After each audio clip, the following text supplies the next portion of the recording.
It's a pleasure to be here. Thank you. It's really an honor to speak with you all today. Yeah, I want to talk a little bit about the I word, innovation. I feel the way you do. It's a word that's sort of misused and egregiously overused, but don't want to throw the baby out with the bathwater. I think it does mean something. Or as one of my employees so fondly put it, we talk all day about innovation, but it's like pornography. You know it when you see it. So. But in particular, I want to talk about innovating for people, and I want to talk about innovation as the way Loomis sees it, as really the emergence of this next literacy. And I do mean that quite pervasively and in terms of math or reading and writing as a sort of human competency. I'd like to talk a little bit about that today and some things that my company is doing and within that space. We're just a 2-year-old company. We start up in 2010. We've been incubating this idea for about 2008. We're from Pittsburgh, and really emerging out of the need, the sort of global imperative, if you will, for everybody to level up in innovation. So I want to talk about that a little bit today, and why we exist is because seems to be an unmet demand around getting better at this thing called innovation. So, but I don't want to start with that. I want to start with a story about math. In 1202. A guy named Leonardo of Pisa, better known as Fibonacci, published a book called Liber Abaci, which means book of calculation. The left-hand side is a picture of that manuscript, an image from one of the pages. And it really changed the world. This was in 1202, because for the first time, it was the discipline of Arabic numerals, the Arabic math, codified in sort of very simple terms, so people of the day could apply these new methods, this new way of adding and subtracting and multiplying and dividing and so forth, to their everyday work. Okay, and this was huge back then, because back in the 12th and 13th centuries, the primary way people calculated or did math was the Roman numeral system, Roman math. And while Roman numerals are great for counting, adorning clocks, and naming Super Bowls, it's a very difficult way to do simple math, even like addition and subtraction, let alone higher forms of math. And so this arithmetic, Arab math, was a much better way of doing that. And we have Fibonacci, Leonardo da Pisa, to sort of help us do that. Now, it wasn't until the industrial age and the mass exodus from field to factory that math became a pervasive human literacy, right? And the reason is because the industrialists of the day needed workers, a workforce that was literate or somewhat competent in math, right? They needed people to count and tell time and make simple calculations in order to run and work in their factories. And so the industrialists and leaders of the day followed suit. They created an educational institution that honored math, and I think it was 1825 that Sir William Curtis coined the term the 3 R's, right? Reading, writing, and arithmetic, right? That's where that comes from. And so it became the sort of fundamental pillars of education for all the industrialized nations. And so it was because, thanks to Fibonacci and the hundreds of years of improvement over top of that sort of Arabic math, the way of doing math, that humankind was able to adapt and rise to the occasion, right? When the industrial age beckoned, we need people better at math, there was a ready curriculum for that. Now, I just want to point out that Fibonacci didn't invent Arabic math, right? It's Hindu Arabic numerals.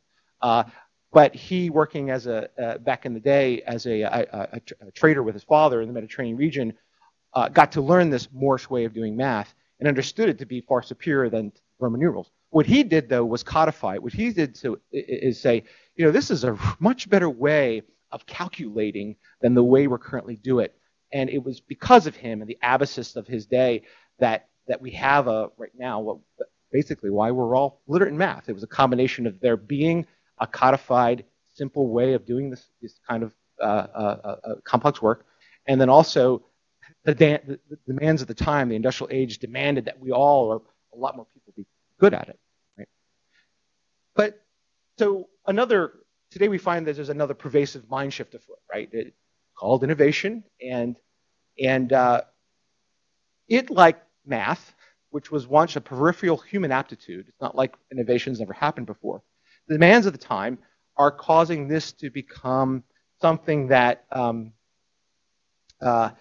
positioning what I think is the next human literacy. Like, I do think that there's certain socioeconomic conditions today that are causing innovation to become something that we all need to be good at or better at, and so forth.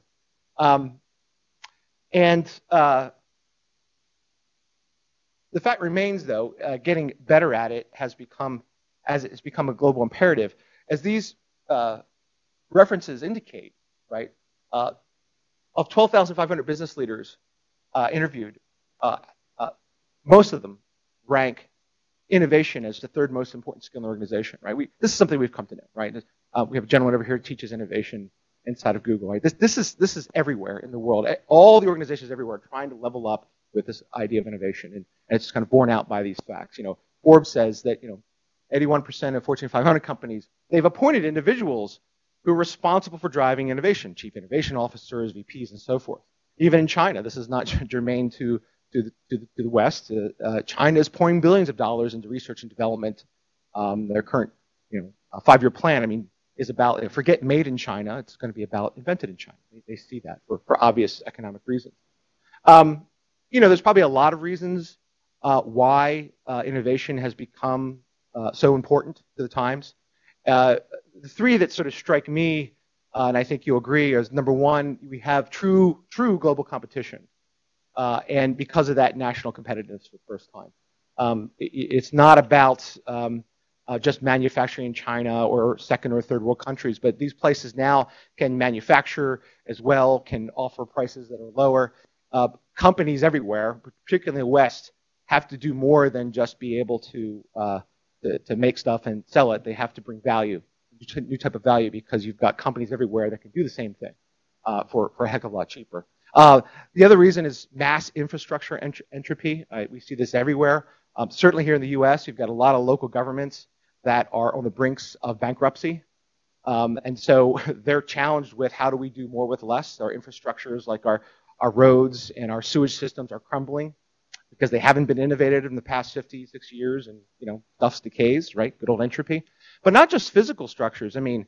Right? Let's look about our education system. Hasn't been innovated upon in over 100 years, right? Why is it broken? Because it hasn't been renewed. Healthcare is another. So it's not just physical infrastructures, but all infrastructures seem to be at a point of decay in our history. And the third one is just this idea of hyper complexity. Welcome to the connected age, right? Not just devices, things to things, but we're connected not just digitally, but socially in many ways. And with that comes a lot of complexity that we now have to manage and have to deal with every day. There are other reasons, but I think these are some of the main reasons why public, private, nonprofit organizations are trying to become more innovative. The problems are harder. Life is not like it was in the 20th century. 21st century, we have some different game rules of the game. Let me ask you a question, though. So it's clear that organizations are asking people to step up and be more innovative. How many people here think like they're fluent in innovation, that they're an expert in innovation? Right? Raise your hand. Yeah, me too. Right? Yeah, interesting, right? Here we are. The world's demanding that we step up and be more innovative, but yet, here I am at Google, and I get the same answer everywhere. And a couple hands go up in here and there. We've got the experimenters or people who think they're innovative, depending how they define it. But nobody really feels like that's one of their core expertise, that they're as good at innovation as they are the thing for which they want to and got a degree in for 4 years or 8 years, or even math, something they've been studying for K through 12. And that's right. And it shows, right? Welcome to the club. We're all in this together. The same stats I showed you before, right? In spite of all the focus and effort, many of these same organizations claiming the importance of innovation and trying to do something about it also claim that it's not really working quite yet. Of those 12,500 businesses interviewed that rank innovation as the third most necessary skill in the organization, 50% consider their organizations ineffective at doing it. Okay? And that depends on how you're defining innovation. 84% of those who said they are a appointed individual responsible for driving innovation, 84% of those say they have no effective approach to innovation or well-defined innovation strategy. And in government, some recent studies have borne out that much of the billions of dollars they're pouring into it is wasted. Too much is going into the development, which China is very good at, and not enough into the research. Right? So, great, we're kind of all in this together, and so when the industrial age beckoned, we need math. There was a curriculum, a well-codified discipline around math called arithmetic in place already, so we could make that transition as a species. Today, by all counts, the innovation imperative, I think, has sort of taken the world a bit by surprise. The sudden demand for innovation has, I think, in many ways, outstripped our capacity to do it. How many people, I think if we went through the room and everybody even defined what innovation is, we would get very different definitions of what that is. So let alone a curriculum or a qualified discipline, we have different interpretations of what we mean by innovation. And that's where we sort of come in, that what we're trying to do at Luma is really come to the table with a discipline that takes sort of the mystery out of what this thing called innovation. How do we, in a sense, what is the thing that is in between us in the 20th century and our ways of doing work and us in the 21st century? And so we call it Innovating for People. And it's based on the discipline of human-centered design. And again, that's why we exist. My company goes around the world, and we work with different organizations, teaching the fundamentals of what we call human-centered design, which is, basically the discipline of designing things in the service of people. Okay? Now, let's talk about innovation just quickly. I don't want to get into definitions of innovation and what's supposed to do and so forth. We do have a philosophical perspective on it, and to the extent, I just want to share what that is because it does support, it is this sort of philosophical underpinnings to why we do what we do. The first point I want to make simply, and I think as I look around the room, many people might agree with this, there are many types of innovation. We look at it quite simply. I know there's different models of the types of innovation, but we look at it on two axes. The one is by form, and there are intangible forms, things, tools, collateral, products, software, environments. But there are also intangible forms. Services, processes, business models can be innovative. A policy can be innovative. A type of government can be innovative, right? All have the potential to be innovatively done or not. As opposed to this other axis of the degree of change, right? By the way, we simply define innovation the way they did it in the 15th century when they coined the term, right? It comes from the Latin meaning innovare, which means simply to renew, to make new again. Simply as that. How do we go about the process of making new again? And why are we often making things new again? We're making it new again for people to improve their lives, right? So this little change, is that thing new incrementally so? A little bit, right? Or is that thing a big change? Is it a radical departure from what preceded it, typically? And every now and then, if you go all the way on this line, we have this thing called invention, something that's truly new. But they're pretty rare these days. Glue was invented 200,000 years ago. Banking, 9,000 years ago. It's very rare that something's, I would say, invented, like out of whole cloth. Usually things are innovative, a departure from what preceded it by some degree of radical metal. And we see some wonderful examples here, right?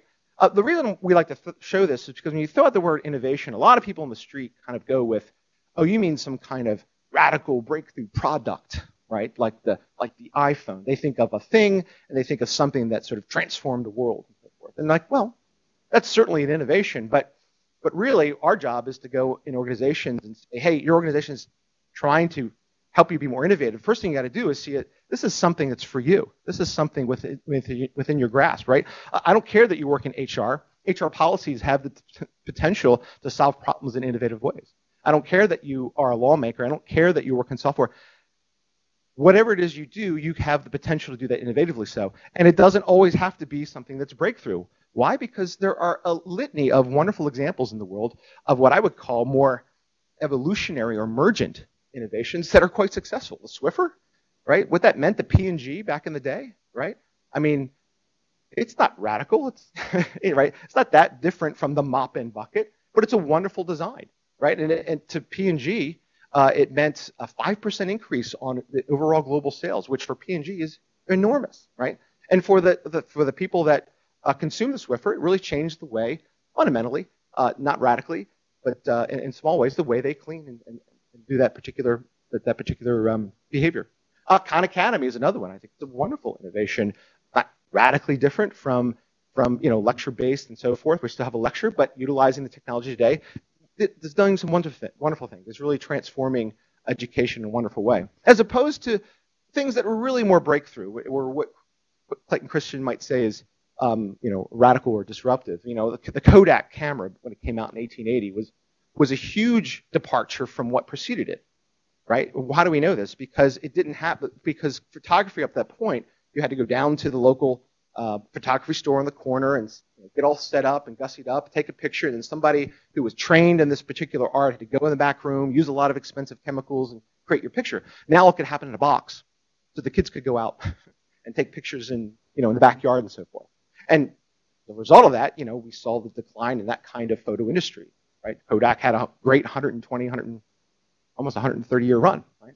Until, of course, another digital phenomenon came and ate away at their business model. Not just iPod, but iTunes. It was a very radical business model, right? I mean, it disrupted the whole music industry. That's why we sort of celebrate that as a sort of more radical innovation. And let's not forget our own U.S. Constitution, the design of that, right? I mean, think about it. Why do we know this is a radical? Back in 1787, our Constitution. Why was this a radical departure? I mean, it was revolutionary. People died, right? There was a model of government that hadn't been innovated upon since Magna Carta, 1215. So examples of the different types of innovation, right, by form and degree of change. And it's meant to say, hey, you know what? Yeah, because we teach everywhere. We're teaching in consumer product goods companies. We're teaching in federal governments. We're teaching in industrial automation companies, high-tech companies. We all have a role in this. And you can imagine just all the many Google offerings and where they might position themselves on this sort of landscape of innovation. The second point I want to make quickly is that innovation begins and ends with people. All good stories of innovation begin with how a group of people discerned a need from other people and exceeded that need, exceeded those desires. I mean, fundamentally, right? All good stories. And the question is, how do we get good at that, right? I mean, I took the icons now and replaced them with pictures of Swiffer and Khan Academy and iTunes and a Constitution and this wonderful ad from the 1880 turn of the century called "Let the Children Kodak" of kids just using the simple box. I mean, what's the same about all of these? What's the one thing that's common? People, right? We the people. It's fundamentally about that. The point is this: if you want to be good at innovation, seek first to exceed people's desire. Material gain and other forms of success will follow. That's our sort of philosophical standpoint. You start with that. Okay? Or another way we like to say it, if you're not innovating for people, then what the heck are you doing? Right? I mean, Charles Ponzi was innovative. Ponzi scheme. The ladies and gentlemen that worked on the hydrogen bomb were innovative in a sense. But what kind of innovation are we talking about here? And this last point I want to make simply is that if innovative people are good at exceeding people's desires, right? If we're going to agree that really innovation is about innovating for people, and it's about how we see a current condition or opportunity, and we exceed those desires, right? We exceed them. Then the way to get better at innovation is by mastering this discipline of developing solutions in the service of people. We call that human-centered design. I didn't coin the term. It's been a phrase that's been around for quite a while. Now, we say this in the utmost humility. A lot of great books have been written about innovation to date. And maybe you've read some of these. Innovator's DNA, Innovator's Manifesto, The Other Side of Innovation, and so forth. There's tons and tons and tons of books on innovation. I've read all of them. I've read some of them. And if you take all these in, they're all written sort of in the same way. They're written in this way where they interview so-called innovative people and companies. And they're saying, well, what are their behaviors? What are their key traits of these wonderful people and these wonderful organizations? What are they good at? What do they sort of do? What kind of, what I would say is their characteristics or key behavior traits? And this probably doesn't capture it all, but you'll read things like, well, innovative people are empathetic. They're curious, they're persistent, they're experimental, they're humble, they're risk enthusiasts, they're imaginative, they're good problem framers, they're very collaborative, they're good pattern finders, they're great networkers, right? The list could go on. We kind of know that. You read these books and you'll get that sense. The question is, though, right, we're a company that teaches this stuff, and your organization that teaches this stuff. How? If I'm a leader, I just can't say, hey, guys, go be more curious. Or if I'm an individual, like, how do I get better at being experimental? Or how do I become more of a risk enthusiast? Because I kind of risk averse right now based on my training. Or how do I get better at problem framing and pattern finding, all these wonderful things. And so what we have developed is, well, if this is the characteristics of innovative people, and we can all kind of see that and define it, then what's the skill set of innovative people? What is this? And this is this discipline of human-centered design, which I want to share with you now. And why we think it is, and our particular take on it, is the sort of cornerstone, if you will, of developing the competency of innovation and the literacy of innovation. Let me ask you another question. How many people here design? Raise your hand.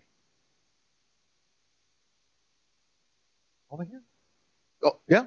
Everyone? Good.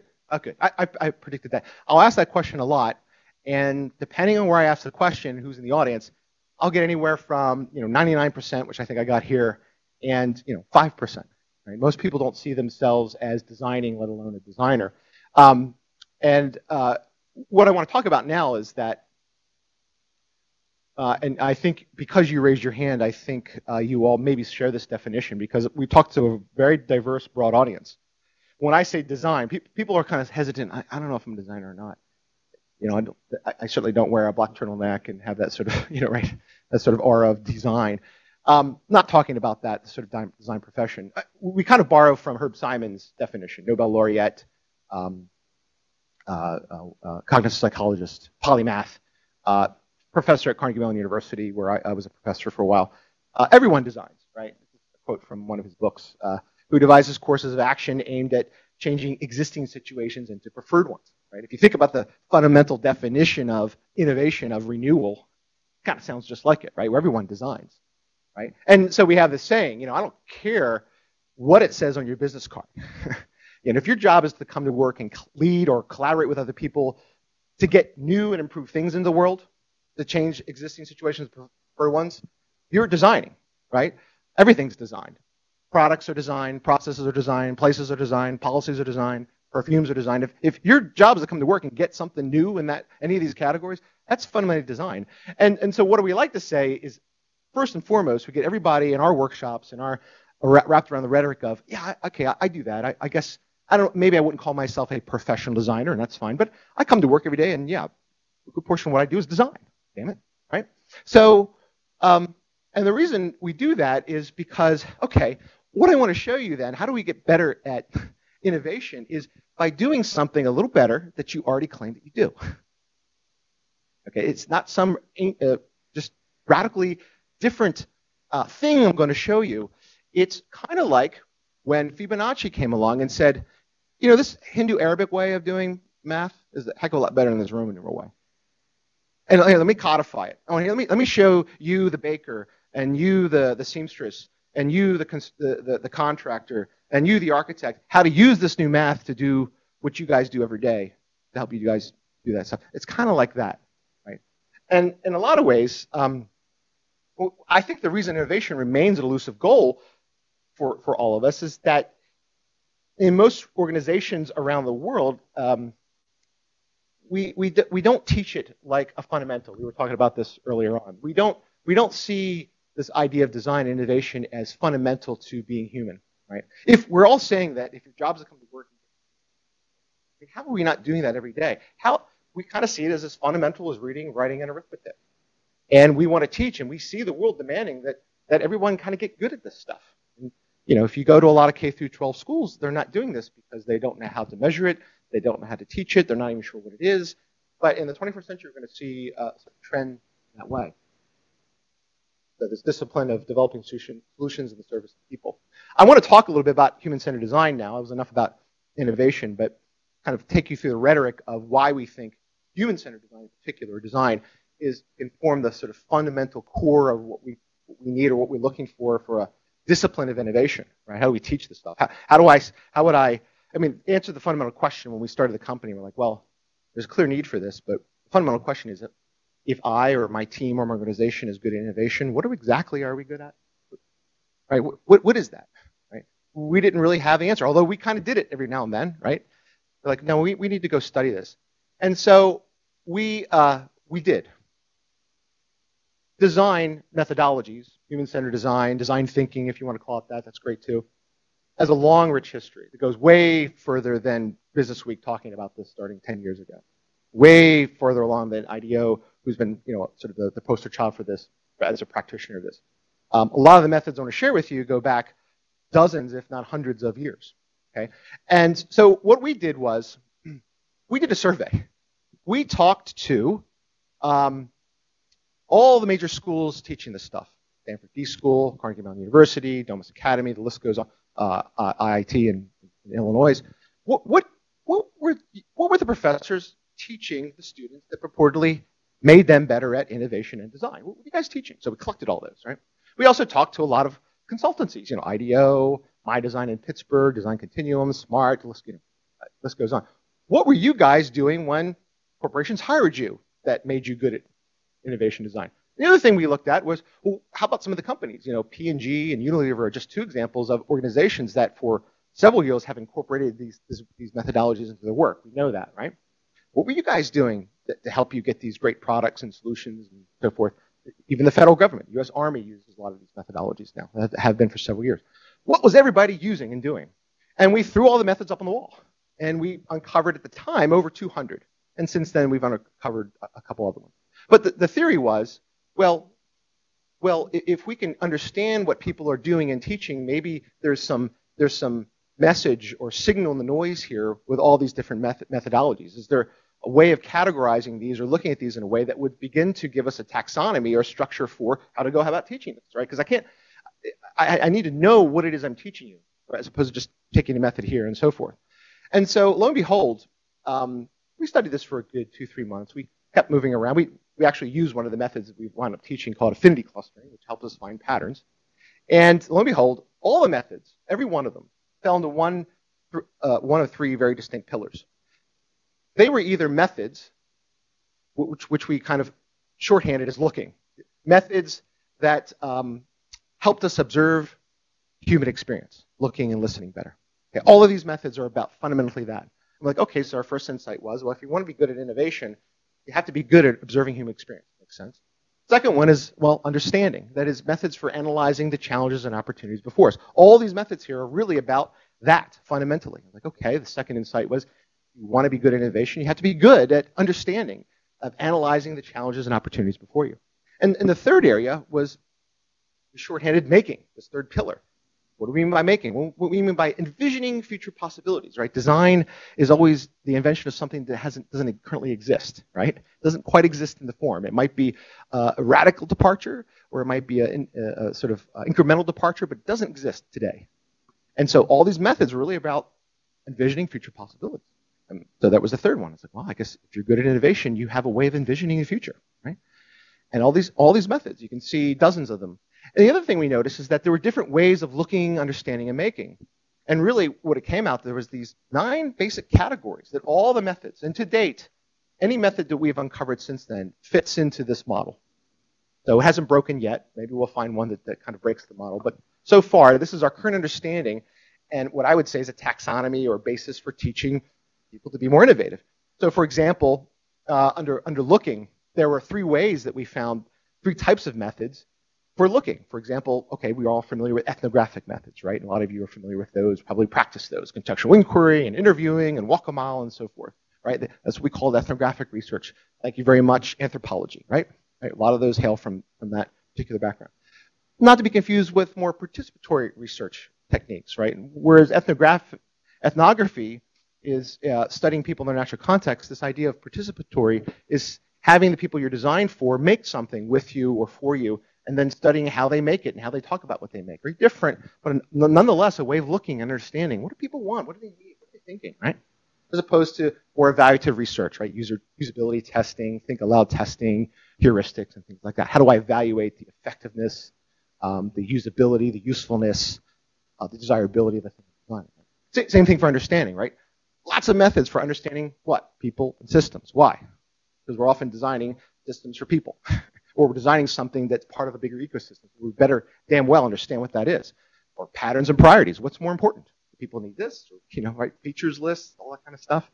And of course, don't forget problem framing, right? How do we ask the questions? Very important. A lot of interesting methodology about how we frame the problem in the first place. Are we designing for this? Are we designing for this? Right? If I frame a problem like, hey, we need a new glucose meter, right? Well, a team will probably 9 months later pop up with a better looking glucose meter, and it'll be easier to use, and it'll take less blood, and et cetera. All kinds of improvements we could imagine over a current glucose meter. But however, if I frame the problem differently, I say, well, we need a better way for managing diabetes.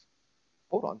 You don't necessarily get glucose meters as an answer, right? You might get something like a whole new business model or a new service. Okay, so the way you frame problems, it turned out, was very important. And of course, making what? Making ideas, right? Concept ideation, modeling and prototyping, and design rationale, which is rhetoric, your ability to be persuasive.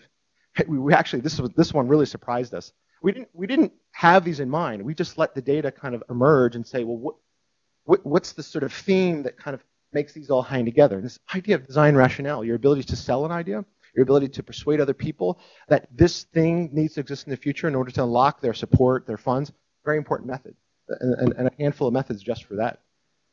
Now, over 200 methods. Okay, so when we teach this stuff, we knew, first off, if we're going to go to organizations or even schools, you can't teach all of it. Right? And there's some wonderful books out now, the 101 design methods and all this stuff. We're like, what do we want to teach? Like, what's the basic set, right? I mean, we always go back to math, right? They didn't teach you Bayesian probability in first grade. Counting, well, some kids, right? But maybe some of you, right? Not me. Addition, subtraction, multiplication, ratios, that sort of, what are the basic set? What could I base my literacy in this discipline on? Okay?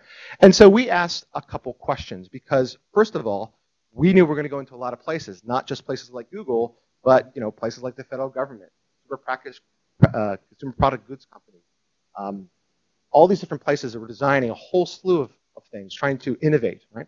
And so we came up with an algorithm. And so of each method, we asked the following questions. How universally applicable is the method? That was important to us, right? So great methods out there if you're doing GUI design, but maybe nothing else. We wanted to make sure that we're going to offer up and teach a method to a corporation or an organization that they can apply it in multiple places. The second question is, how easy is the method to teach, learn, or apply, what I call portability, right? I mean, it's got to be easy to learn, easy to apply, and effective, right?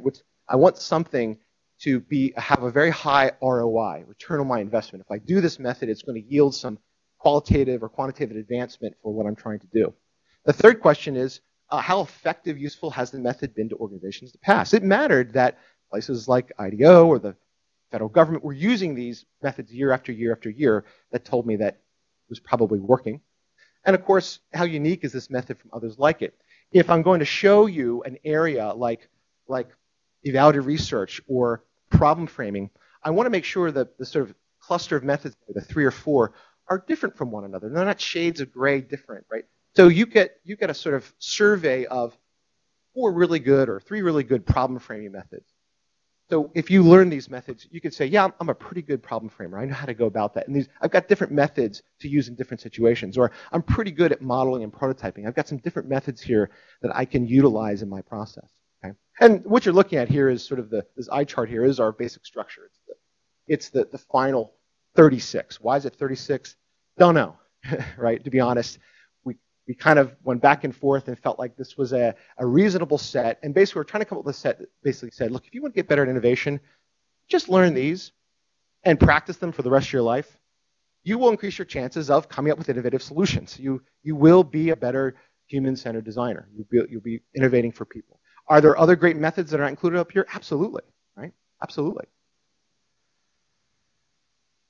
So what I wanted to do is just quickly this is a more pictorial representation. And I have some samples that you guys can leave with. I have like a little poster of the 36 we teach. But I want to talk a little bit about why these 36, because that's the first question. Like, well, why not all 200 and so forth? And that's the story of why. And quickly, again, these methods for looking. So ethnographic, studying human behavior in its natural setting, participatory, learning from people through cooperative design activities, evaluative, etc. So just kind of quickly walk through, right, understanding. I've already talked about these, but just more of a pictorial representation. So this is what we think is a sort of basic curriculum or framework for, look, you get, what do we like to say, what's that sort of magical number of hours one must do something to become an expert? 10,000 hours. Here's what you do for 10,000 hours to be a bit more of an expert or an expert in innovation. This is tangible, right? This is tangible stuff, etc. Storyboarding, visioning future solutions, other ideation techniques beyond brainstorming. Brainstorming is one of like dozens of methods that aid the mind in thinking. We don't teach that. It's a well-known one, but we teach 4 other ones that are very good, in some cases better than traditional brainstorming. Sitting around a circle and everybody knows the rules of brainstorming, right? Things like round robin and creative matrix and alternative world. Now, this is not an arbitrary set of methods, right? This is a curated set of methods. There are a lot more other ones that didn't make the cut. And you know what? 2 years from now, we might refine this. It might, who knows? It might be less. It might be 27. Or we might swap out a method or 2. We're learning that over time. We're evolving it as well. But this is our best guess at the moment. This is what we currently teach. The other one, and the idea is that understanding these, what these can do, and really practicing them and getting good at them really turns on. This is how we become better collaborators, better problem finders, more risk enthusiasts, very experimental. Pick your innovative trait du jour, right? And again, these wonderful books are about that, but the question is, I need something more brass tacks. How do I get better at these things? These things kind of point to these directly. And the other thing is, this is not a prescriptive process. I know that a lot of organizations teach design innovation. Here's our innovation process. There's nothing wrong with that. I think that's okay. We take a different tack for a couple of reasons. The first reason is that, again, we always go back to math. I mean, if this is a fundamental discipline, the world is just way too complex. There's way too many kinds of design innovation challenges for a one-size-fits-all process to work in all the situations. What we're designing, how much resources and time we have, who's working on the project. I think you'd be hard-pressed to take one process and use it over and over again in all the situations. That said, I mean, there are certainly house styles, maybe Google has some in different quarters, which are done that way. What we have is, and the other reason we don't do it is the last thing people want to hear when we walk in an organization is, hey, I've got another process for you. Oh, we've got process.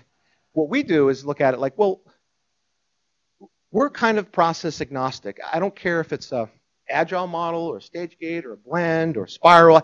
That's good.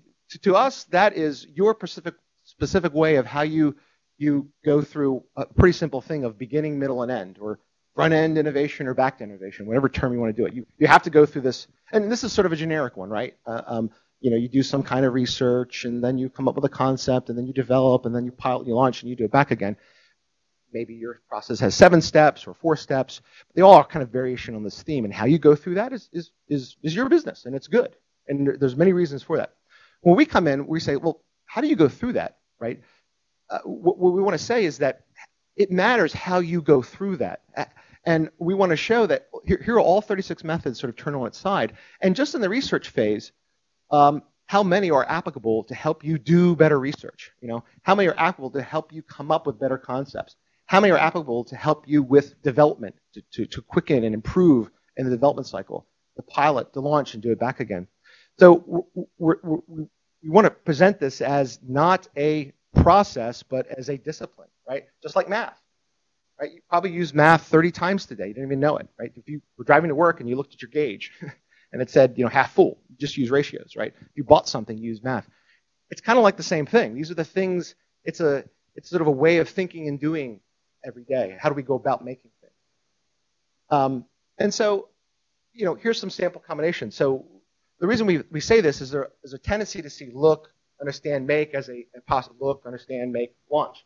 And what we want to say is, no, these are modes of thinking that sometimes we're looking, sometimes we're understanding, sometimes we're making a little something. It doesn't matter where I'm at in the process, right? And so sample combinations for maybe a front end.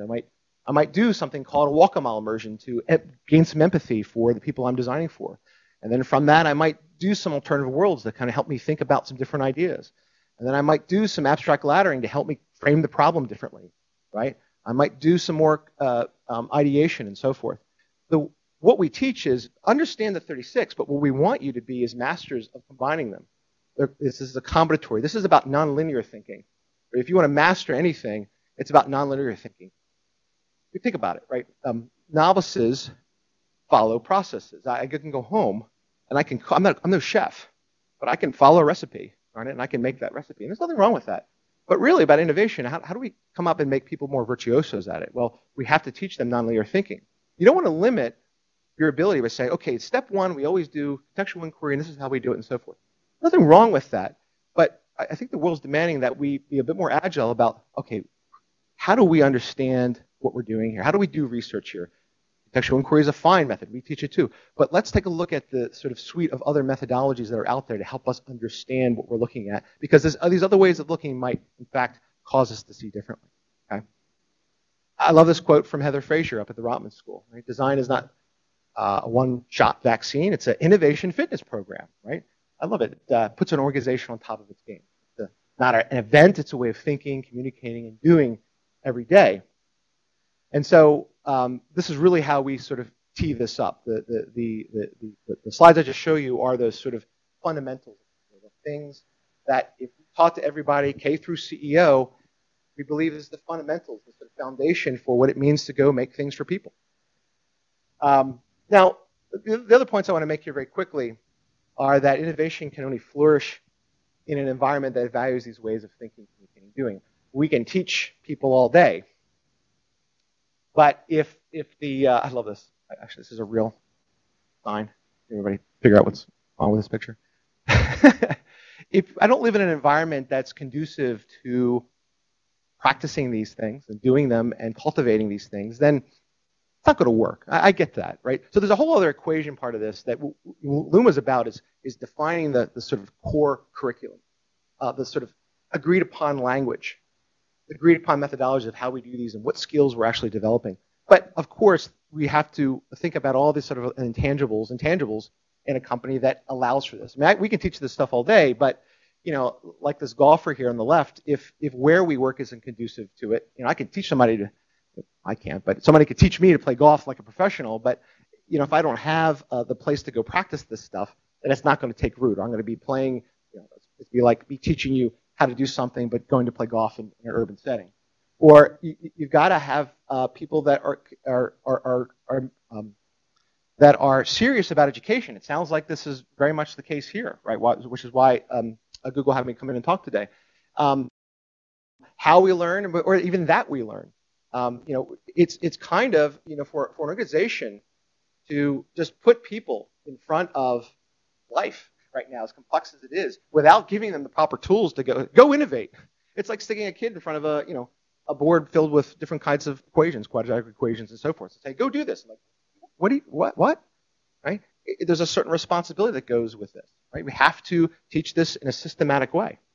The how we work, the management, right? I mean, micromanagement's not really going to cut it in this day and age, right? I mean, you have to value, hey, people, this is a complex problem. You got to give people the right direction and the room to breathe and work out these, to use some of these tools and others to figure it out and chart the path forward, right? And of course, how we incentivize, how we reward, right? I mean, again, preaching to the choir here, a lot of organizations see success and failure as divergent paths. They're not. They're not mutually exclusive paths at all. In fact, they're one and the same. Right? We all fail early and often. Why? So we can learn. Right? And so you have to have an organization that rewards the ability for someone to go rapid prototype. Here, build a prototype of that and go test it out. Yeah, we want you to fail. Fail small. Fail quickly. Right? And so a lot of organizations, they see like success is this way, failure is that way. Like, that's not right. So we understand that these kind of mindsets and the environment has to come into tune as well. But we also, what we desperately need, I think, is a codified, clear curriculum around this stuff. And it is the same curriculum. These same tools are universal. The same 36 tools that we teach help people solve these very diverse problems. How can we help people manage their diabetes better? How can we have a productive kickoff meeting? These are some of the questions that our current customers we teach, they're trying to solve, right? What do our customers really want? How do we increase sales? How can we improve education? How do we build better leaders? Right? These same tools are applicable to all these different questions. Right? They're that universal. Of course, real benefits, we all know about this. There are a ton of stories about the application of human-centered design thinking methods to good end. I mean, on the sort of 20,000-foot view of this, the benefits of incorporating human-centered design into the DNA of the culture, it provides a framework from which to foster a more innovative culture, right? A culture depends upon that we're all speaking the same language and have a shared value of what these things are, what do we call them, and how we do them. And really, it's about, helping you get to the right solution to market faster, right? We get, and I think everybody gets, time to market's important, but it's not. Time to market traction is what's important. How fast you can get something to market that people love is really the challenge, right? And so these methods are about understanding that as opposed to just getting something out in the world. Enables you to compete less on price and features and more on value, right? What do people value, right?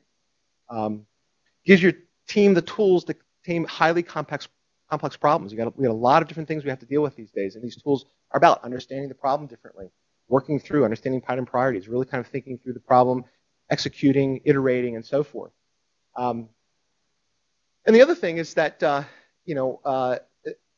key strategic driver of top and line growth, right? A couple studies, some by the UK Design Council, has basically stated that companies that imbue or incorporate sort of a design approach to their businesses outperform the major stock indices typically by 200% or more, 2.5 more times likely to grow top line revenue, and really, thanks to Tom Gilb, lower overall development costs and risk of big failure. Why? Because we're experimenting, right? One of the major tenets of human-centered design is learning from them, building a little, and going back to the designing board and say, how's this? And break it down and tell you what's wrong with it, and so forth. So it's about those little leaps of logic as opposed to leap of faith a lot of companies and organizations take. Right? And it's used widely. The Gates Foundation utilized these tools, I think, in conjunction with IDEO to improve safe access to safe drinking water around the world. It's used by DARPA. This was actually a project done with my design in Pittsburgh, with whom we're associated. Helped the U.S. Army deploy a new digital command system. Okay, well, what's that? Oh, well, yeah, it can be applied to the way people find water, to the way that the federal government goes about deploying mission-critical missions. P&G, we know, use this stuff to launch the Swiffer and so forth. So radically different types of problems, same fundamental tools. And again, this is the choir here. I know who I'm sitting in front of today. And so I thought I'd wrap up with some things that we've learned, because I know we've got some folks in the audience that actually teach this here at Google and are concerned with this. And so very much talking with peers, and wonderful to share the opportunity, have the opportunity to share what we're doing. The first thing we learned through doing this is that processes are necessary and good, but don't teach the stuff through a process. Be careful of that, because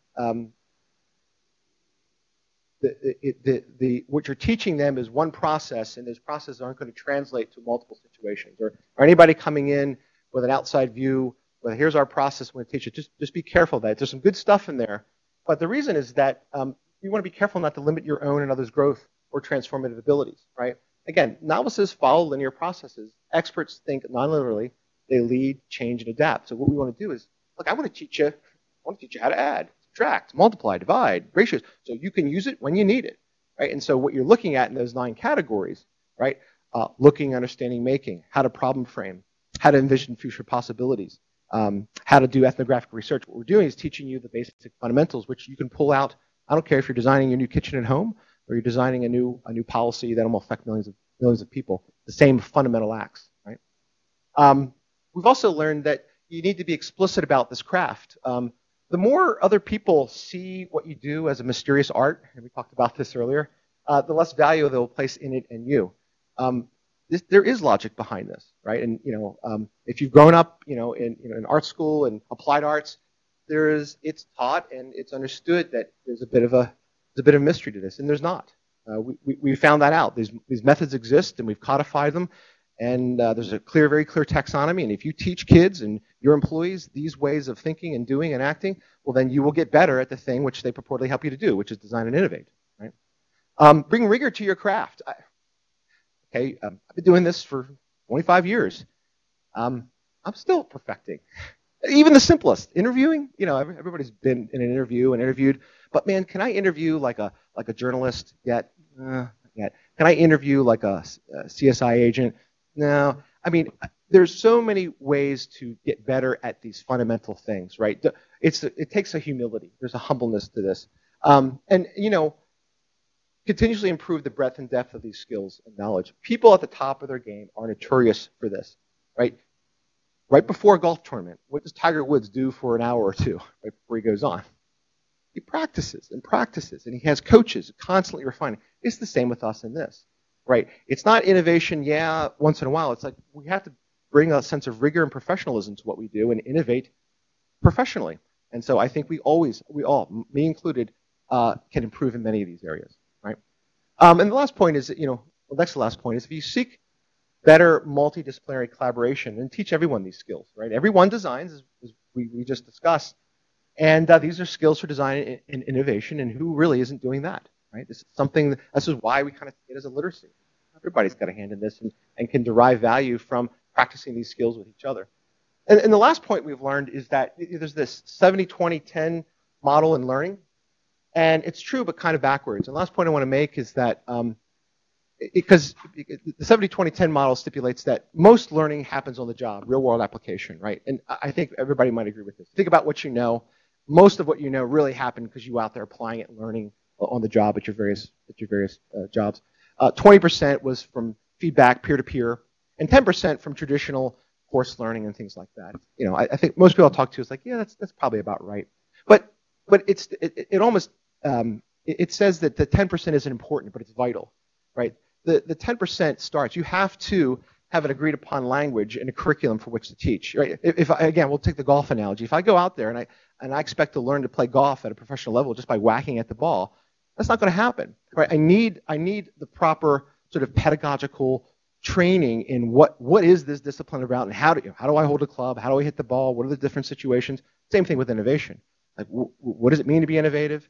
What is the scope of methodologies that one can perfect? And then once I know the fundamentals, then peer-to-peer, learning from others and applying it on the job, that's how I really kind of go at it. So that sums it up for the words I want to share with you today. You're welcome to follow us on Twitter. We've got a new book out called Innovating for People you can check out. We're doing a workshop at the Tech Shop, actually, on Wednesday and Thursday of this week. Guys are welcome to join us up there if you want. You can see me talk more about that. But it's been a delight here.